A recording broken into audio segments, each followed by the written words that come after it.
ইমান বেছি গৰম পৰিছে, ভাতৰ লগত অকণমান টেঙা হ'লে বৰ ভাল লাগে নহয় জানো। হঠাতে ভাবিলোঁ কিনো টেঙা বনাওঁ, তাকে কেইটামান দাইল তিয়াই থৈছিলোঁ, তাকে মই পেষ্ট এটা কৰি ল'লোঁ আৰু সেইখিনি এতিয়া মই তাতে নিমখ অকণমান, হালধি অকণমান দি ধুনীয়াকৈ, জলকীয়াও দিছিলোঁ অৱশ্যে এটা সৰুকৈ সোৱাদৰ বাবে, আৰু সেইখিনি মই এতিয়া ধুনীয়াকৈ তেলত, মিঠাতেলতে ভাজি ল'ম, মানে দুইটা চাইড ক্ৰিপচি হোৱাকৈ।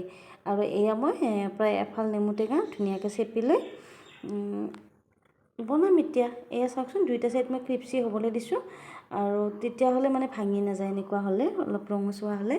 আৰু ইয়াত দিছোঁ মই বগা সৰিয়হ কেইটামান, আৰু চেপি থোৱা নেমু টেঙাখিনি দি দিছোঁ। আচলতে দাইলৰ লগত এই টেঙাখন হ'লে খুব ভাল লাগে। এয়া সোৱাদ অনুসৰি নিমখ হালধি দি দিলোঁ, আৰু এতিয়া ইয়াত দিব লগা একোৱেই নাই। আমাৰ থলুৱা আঞ্জাবোৰ দেখিছেনে, ইমান বেছি খৰচীও নহয়, খাবলৈও ভাল, লগতে উপকাৰী।